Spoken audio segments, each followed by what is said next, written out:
Hello, welcome to my channel, and today we are going to be talking about germinating seeds and the importance of it and why we do it. So as you might remember from my other videos, this is my husband Dan, and he always works on the vegetable seeds. I work on the plants, the flowers. So something good about sowing seeds is that sometimes if you just plant them either in the ground, or sometimes if you plant them using the little seed pods, you'll end up wasting them because you'll notice not every seed ends up turning into something.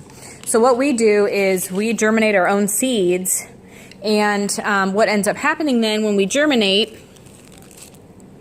is that you'll be able to see the roots start growing and the plants start to develop if the seed is going to turn into something.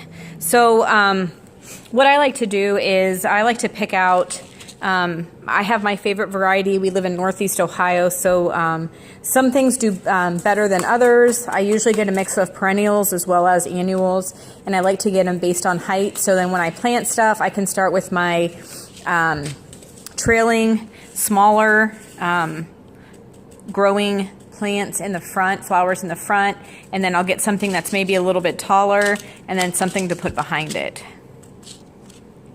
So these actually are pretty cool. I found these at Rural King this year, and these are actually pelletized because if you've done this before, you'll know that some seeds are so tiny that it's really, really easy to lose them. So these were actually pretty nice. But you'll notice on, if you flip your seed packets over, you'll notice something that says the day to germination. So that will tell you how long it'll take till your seeds start to germinate and sprout. So anything, it can range from anywhere to 3 to probably 14 or 15 days, just depending upon what kind of flower or plant or vegetable that it is. So you'll notice on other plants, it'll say, other packets, you'll see some things that will say direct sow after danger of frost. These should probably be put in the ground. However, I have germinated these kinds of seeds before just to give them an early start. And Dan and I actually do sell some plants just to family and close friends.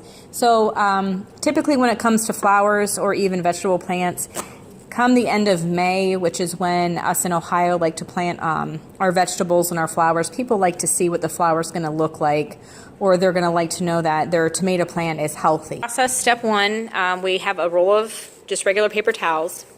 And to avoid waste, we take one sheet and then we usually just rip it in half. And then from there, we fold it in half and dip it in the water. And the thing is, you can dip it all the way down, but you want to make sure that you drain a lot of that water because you don't want the seed to rot. You just want it to stay moist, because when you put it in the environment inside the sandwich bag, it'll start to develop moisture, and if you put it near like a sunny window, then you'll start getting the heating process, which will create like a humidity, which causes the seeds to germinate. So then we lay it out flat on the table, and typically we'll use only half of that small sheet to put the seeds on. And depending upon the size of seeds, you can either put them into rows if you want, or you can just sprinkle them on. The one thing you do have to be careful of is if you let the plants germinate for too long, sometimes their little root systems will get intertwined with each other.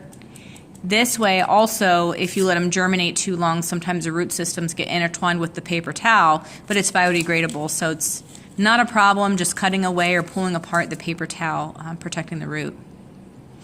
So as you can see, he's kind of just spreading them a little bit apart. And then he'll fold it in half. Seal the edges on the 3 of the sides exposed. Seal the edge.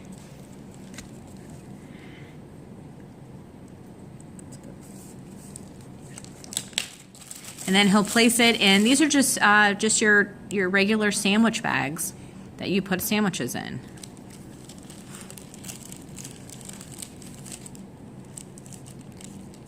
And you want to make sure you lay it flat. You want to make sure that it's not overlapping anywhere.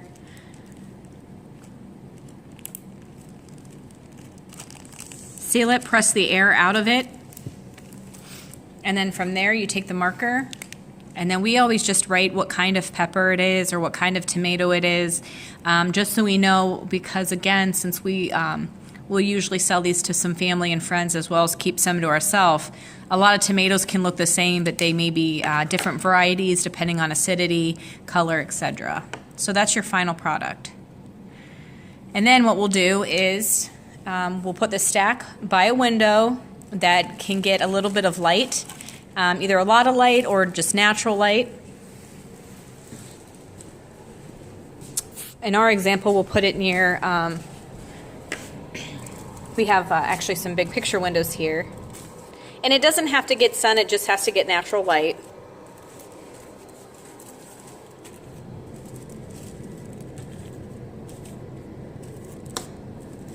And then from there, we'll let them go and we'll start watching them probably over the next, I would say 3 to 5 days to see if anything is sprouting. And it'll be base by base, just depending upon the type of plant that it is. It'll take better time to germinate or not. So this little guy is a little orange tree that we got. It's actually producing pretty good, so